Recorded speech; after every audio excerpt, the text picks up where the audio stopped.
So I guess we'll get started today.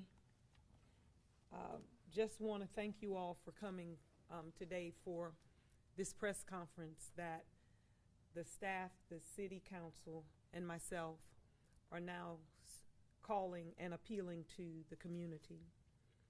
My beloved community of Florence, today I speak to you not just as mayor, but as a mother, a neighbor, a sister, and a woman deeply moved by the cries echoing through our streets. We are hurting. To those who have lost loved ones, our heart aches with yours. And on behalf of this city, I extend our deepest condolence. We are with you. We are you. And too many of us are picking up guns before picking up wisdom or a vision for our future. The streets are speaking louder than the wisdom in our homes. And this must change. I'm calling for everyone who holds influence in our communities, not just the police, not just the elected, but the respected. Gun violence is not a police problem. It's also a community problem.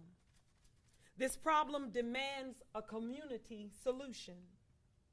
So with that being said, to the club owners, you see our young men and women night after night. You know the ones that are headed down the wrong path. Talk to them. Reach out to them. Offer wisdom, mentorship, shelter. Make your space a safe haven and not a battleground. To our drug dealers, our shot callers, our gang leaders, you know the game. You know what it cost. You've seen what a casket looked like with a brother, a sister, or a friend on the inside. I am asking you, with every ounce of hope in my heart, help us to stop this. Use the same power you have to influence to intervene. Pull these young people to the side and speak life to them. If you remember what it felt like to be ignored, to be angry, to feel like no one cared, then you are exactly the ones that they will listen to. To those of you who have been incarcerated, who have walked through the fire and you've come out changed, you have a testimony. Tell it. Share it. Let these young people know prison is not power and death is not a destiny. They need your voices now more than ever. To our faith leaders, and I must say, I applaud the faith leaders that have showed up here today. We applaud you. We are appealing, and you came. You showed because you cared. But to our faith leaders, our teachers, our activists, and our elders, the time for silence has passed. Wisdom must rise. It must rise in the barbershop.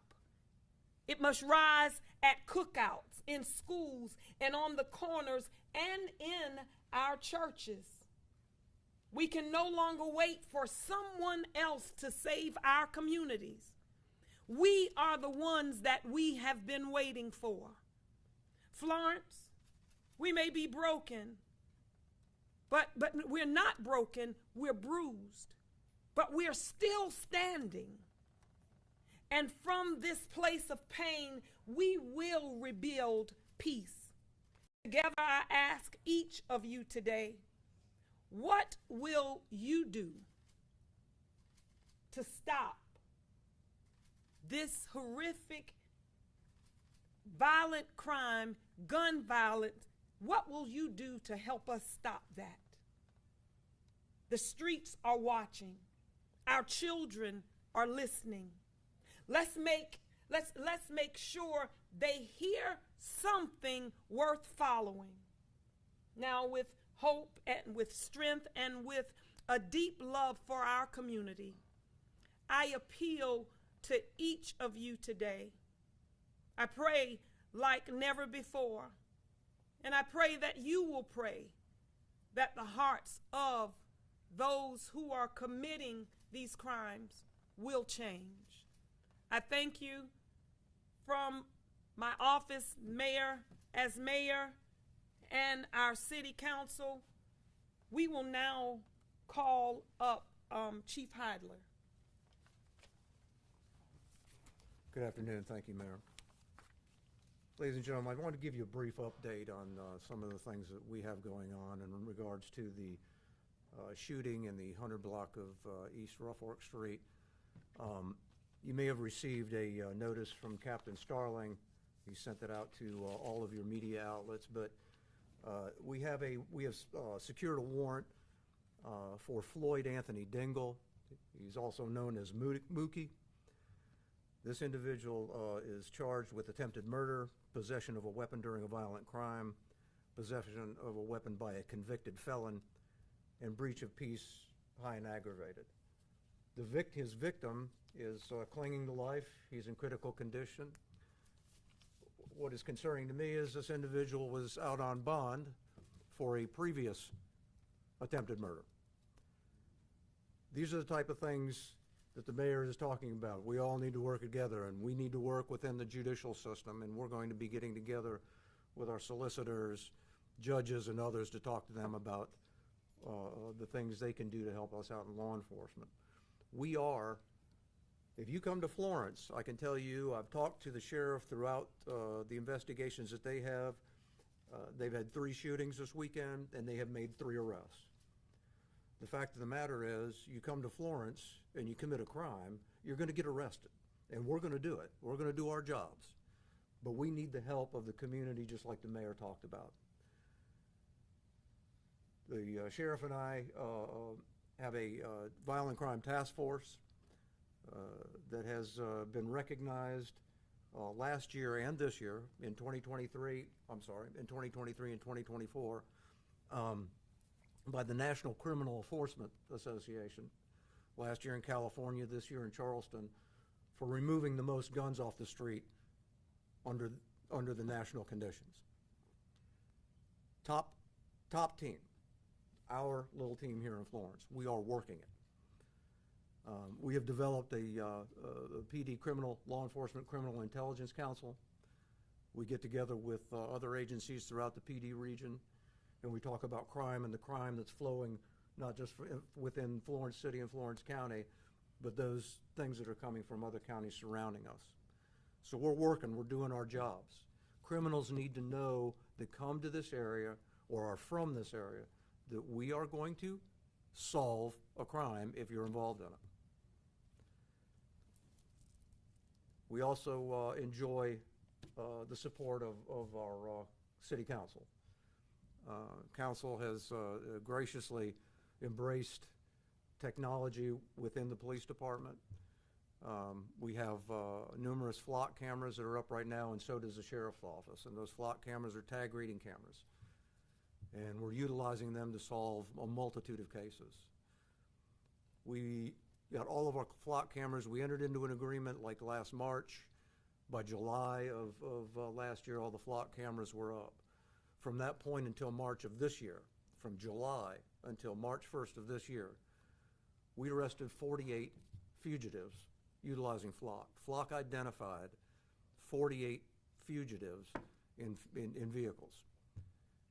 We were also able to solve 38 stolen vehicles. We recovered 38 stolen vehicles, 35 stolen tags, 7 individuals that were missing were located, and over 120 criminal cases were solved by the use of that flock system.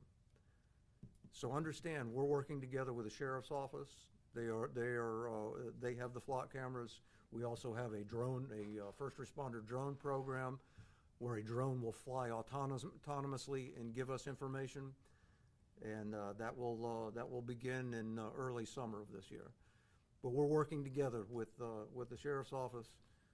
We enjoy a great relationship with them, and we're doing everything we absolutely can to make this the safest city that we possibly can. But I want, again, our criminals to know that you commit the crime, it's going to be solved. We're going to find you, and we do.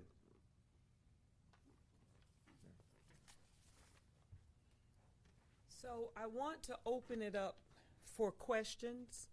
If there are those that would love to ask questions, the floor is open at this time.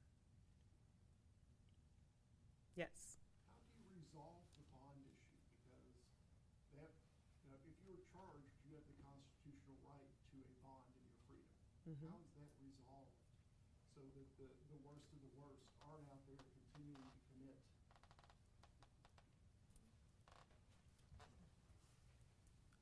Like Chief Heidler said, that is where we work with our court system and with our judges and with our solicitors to, for the ones who are committing murder or attempted murder, to make sure that they stay behind bars, because we are finding out that these are reoccurring criminals. So that is just hard work and hard effort that we have to take here as our police force and as council, as city leaders, to work with our judges again and our prosecutors to make sure that we are keeping these criminals behind bars so they cannot get out on bond and create another crime or create another situation that is detrimental to our community. I want to add to that too. Yeah. I'd like to add to that too as well. Councilman McCall.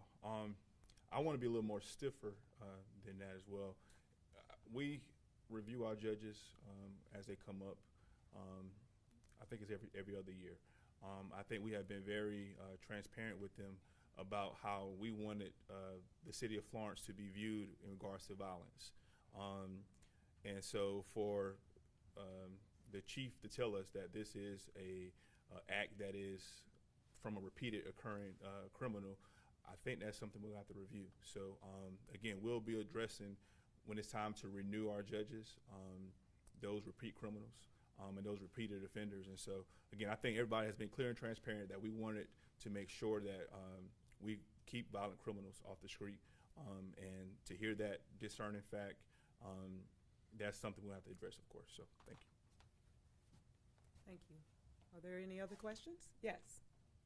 Yes. Yes, ma'am. Okay. I know you guys kind of emphasize this as a community effort, with club owners, everyone in the community, churches, etc. Is there anything else that you guys can do as a council and city government, or that you guys plan to do to address the violence issues, or anything that you have kind of in the works? There are a lot of things that we're going to do. There are a lot of, I gave you all for a while now a 5-point plan, but we have in this room, I think, about 6 pastors. We will form a partnership with churches. And, I'm just super excited to see them coming through the door. When they were coming through the door, I'm like, reinforcement has arrived.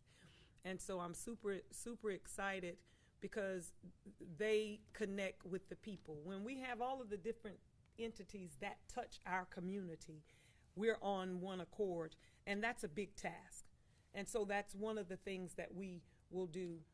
But oftentimes, we look to the same people to resolve a problem, but the missing piece is those community people that can tangibly touch those and have influence on those who are committing the crime. And so we are, with everything we have, asking them to please help us solve this problem. Their grandmothers and aunties and family members are living in the same community that they are destroying. And so we want them to just think about what they are doing. But we will have our camp that will go on this summer. We have incentives that we are doing for the police. We are doing bonuses with our police so that they will have longevity. When you have longevity, you have wisdom that stays among you. There are so many other. What else am I leaving out? Community policing. We will have the CT team. The CT team. We're doing. So there are, but we're not limited to what we have before us. We're looking for even more ways. Whatever we must do to make our community safe, we will not say that this is normal, because it's not. Living in peace is normal. That's what we're supposed to be living in. And so whatever, am I leaving something out? Am I leaving something out? I want to say one thing, Mayor. Yes. That policy alone is not going to solve this crime problem. Mm-hmm.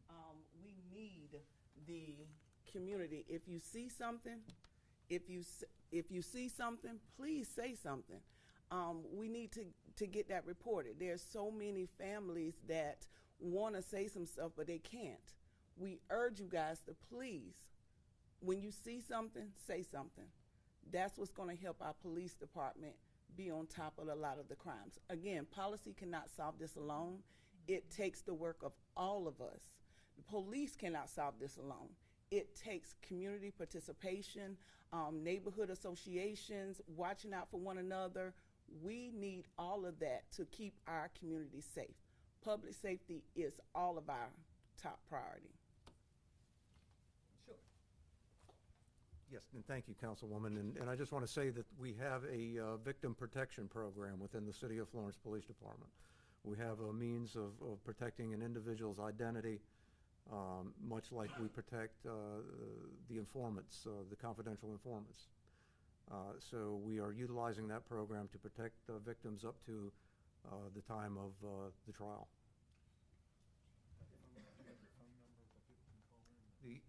The non-emergency number is 843-665-3124. That's 843-665-3124, and that will give you a dispatch, non-emergency. Can the judge condition their bond so that they cannot be in the clubs if they're out on bond, which would give you, the police, another tool to keep it, once again, get them off the street? Yeah, the parameters from which, I don't know what parameters that they operate under in regards to that, but I would assume that they could put stipulations like that on there. I'm not sure. I'm sorry. Yeah, they can, but typically, we are just a policy agency, but they have to have judicial independence, and typically it's kind of unconstitutional to restrict people's movement outside of just no contact with the victims. But that is a good idea, but I do think they do have to have their own judicial independence when making that decision. But we want to be clear that we don't want to be letting violent offenders out on bond to recommit another crime. Yes, ma'am. I have a question. You said, Councilman McCall, about the judges allowing bond for repeated offenders. Yeah. How many judges are there for the city of Florence? We have one full-time judge, that's Chief Judge Woodson, and we have how many part-time? 6 part-time judges, and they all rotate throughout the week. But the full-time judge is our chief, and the other part-time ones rotate. But they all do set bonds for criminal court. So when you pose that question about, somebody having an answer for that, which one were you referring to? Well, let me be clear. I don't want to say someone has to answer for it. Okay. I just want to say we will review that process because I do think everyone was clear in our parameters of what we were looking for. But I can't definitively say that one action is a problem, but because they have to have judicial independence, I think it has to be a comprehensive review to make sure we're putting our best foot forward for the city. Yeah. The county magistrates cannot set bond for certain charges. They have to refer it to a certain circuit court judge. Are the city judges constrained in the same way? Yeah. Well, so the only thing that cannot be set is murder. Murder and burglary first-degree charges. Those are the only things that cannot be set. Everything else can be set by a county magistrate or a city court judge. but just those particular charges. So attempted murder is not a capital offense, so therefore bond can be set. However, I think in these type of trying times, we don't want to see people out on attempted murder and do the same thing again. So, but bond can be set for an attempted murder, but not for a murder charge. Yes. Aside from the shooting yesterday morning, all these shootings in the past week were in the county. Why is it important for the city to step in, and are there any efforts you all have to work with the county on those community efforts? I think you. Yeah, it's very important because we work so closely together and because the shootings were so close to city limits. And like I said before, I talked about the PD Criminal Intelligence Council that we have every month, the meeting. That's very important to us to get together with law enforcement, and we work so closely with the sheriff's office. The information that they get is going to correspond to something that's going on in the city. So we have that great relationship with them. The sheriff and I were in communication during the entire time that they were involved in that, once he was able to communicate with me while they were busy. We spoke about that. We've spoken about the shooting we had yesterday morning and how we're going to respond to certain things.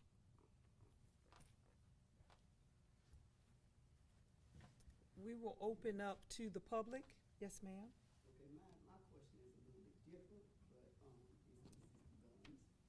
But is there a way they could patrol the park, like in North Florence? Because my grandson and great-grandson, one day they were on the park playing ball, and a guy pulled out a gun, and they came running home, to my house. But they said he saw the gun. So I don't know if anything happened after that. I just tell them, just don't go back down there. So they didn't go back that day, but they went back a couple of days later. But I'm just saying, is there any way the cops could like patrol every now and then just to check parks out? I'm going to let Chief Heidler answer that, but one thing I can say, it is impossible for the police to be everywhere at all times. And so that's the reason for this call today, because they can't be everywhere at all times. Because I know Chief Heidler is going to say they are patrolling, and right now they are patrolling a lot because of a lot of things that are going on. However, we need Councilman Neesmith Jackson say you see something, you say something. It is very, very important that we get phone calls, because if they don't know about this, oftentimes because we become immune to it, we see it and we say, just go home, just stay away, and there's never a phone call. Chief Heidler, did you want to add something to that? Mayor, you basically covered everything that I was going to say. But your grandson came home and told you about this incident. I think it's important to understand even. They saw him when he pulled the gun out, but Right. he took off running, so I guess he didn't see what was left after that. But Right. But that would have been a good time, and a lot of folks don't think that is important to let us know about that. But that would have been a good time to go ahead and call us. You don't have to give your name. I mean, they'll be asking you for all of that, but you really don't have to give the information. All you can say is, I have a grandchild that saw something in a park and an individual pulled a gun. And if they can tell you what the person looked like, just give them the description of that. And that'll put our officers in that area, and if nothing else, you've got that visible blue and white that's in the area and may deter something. Yes, sir. Just two questions. How will the city measure the effect of 5-point crime plan and what benchmarks have been set, as well as for the members at large? How do you plan to balance the diversity of these needs while addressing the concerns of people throughout the city that there is a belief of over-policing in their community and non-policing in other communities? Well, one of the things we're mitigating all the time is with our communities is the neighborhood watch associations. In the areas where we have the greatest amount of violent crime is where we actually have the greatest participation. So we're letting our folks know in those neighborhoods what's going on, what we're doing, the operations we're having, why you see us stopping vehicles, why we're patrolling, and we are encouraging them to do the same thing that the councilwoman and other folks have said here. You see something, say something. And that's where we can really get into the community and do that. And we encourage folks to participate in those neighborhood associations. And what was the first part of that question? Will there be measurements and benchmarks released by the police of, the effect of these new 5-point plans so that we can see exactly what's going on? Well, certainly the measurement will be the normal measurement that you would see, and that would be the crime levels. Has there been a reduction in crime? Are we seeing success in these areas? And that will be done by year-on-year basis. And we're seeing success in regards to the our task force.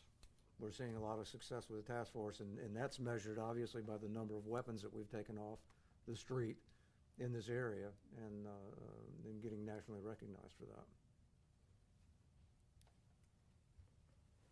That answered all of your questions? Yes, ma'am. Is it confined to one area? I live in the North Flat area, and lately there's been a lot of gun shooting over in that area. Is it gang related, or have you already decided, what's going on between Roughtware Street, Bradford, Wilson Street, Robert Street? It seems to be confined in those areas. Yes, ma'am. What are we finding? Well, yes, a multitude of what we deal with has to do with drug operations, whether it's gang-related or not. Often it's difficult to tell whether somebody's in a gang or not, but we have a very astute special investigations unit which consists of narcotics officers, and they are regularly developing information, and they too are working with the sheriff's office as well as the federal government and the DEA and the FBI. And we're working diligently to identify members that are gang members. So yes, we're working very diligently in identifying those. But the task force is in those areas on a regular basis, and they've actually done a lot to reduce the number of shootings.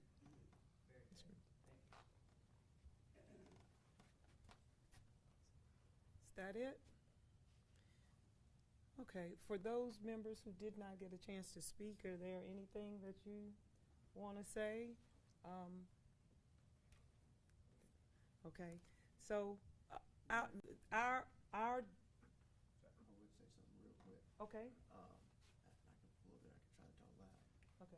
I would just like to reiterate the fact that, again, from the council side, we are investing heavily into our law enforcement. We are trying to provide the needed technology to assist with the chief, but I would like to stress the fact that, again, the chief, the sheriff, they can all do their job as much as possible, but if these, again, recurring offenders are let out the following day with cheap bonds and no, again, slap on the wrist, then what good does it do from the from our again, the policing standpoint? So I do, again, wish that we could do again, or reiterate the fact that our justice system does, again, need to tighten up on some of these instances, because, again, they are arresting the same folks over and over again, which, again, I think is why we are here today, just ask the community support as well. So please, again, thank you all for being here. We do need you guys' help heavily. I'm George Jabali, also a member of council, and as the mayor has said and other council members have said, we as a council have a high priority to address the crime issue, and the 5-point plan on crime is not a be-all, end-all to address your question. It is simply a beginning point. It's a jumping off point. It's a place to get started from. But what was said earlier by Councilwoman Neesmith Jackson, as well as the mayor and others, is it takes everybody. What do they say? It takes a village to raise a child? You know that, right? It takes everybody to be involved. And if you see something, as was said before, say something. If those communities, those high crime area communities, folks know who the troublemakers are. Who the people are that's causing problems. It's not everybody. It's usually a handful of people. And folks know who those handful of people are usually. Say something. If you have an opportunity, protect those grandmamas, protect those aunties, protect all those others, those loved ones in the community who are the vulnerable. Listen, you have vulnerable adults, you have vulnerable innocent children, and those individuals, the stray bullet that hits a child, right? These children, these adults, they need protection. And the way to protect is to speak up and say something. We all have a responsibility, all of us, collectively. And police are doing a masterful job. They can't do it by themselves. City Council, I'm so proud of every member of City Council for working together on this. But we can't do it by ourselves either. Staff is doing an amazing job. They can't do it by themselves. It takes all of us working together, and I think, if I'm not mistaken, that's the call that the mayor has made. That's the reason for being here, is to say to our community, to say to our citizens, we need your help. We need your involvement. We need your input. We need for you to be involved to help solve this problem. Thank you. Okay. I think that being said, I think that brings our press conference to an end, unless if there's no other questions. After this, I want to reiterate, spiritual leaders, thank you so much for being here. And I pray that we will today begin something where we get some things going, something that we can do to help better our community. So again, for all of you that have come today, thank you. We know that you are just as concerned as we are. So you all have a blessed day. Thank you.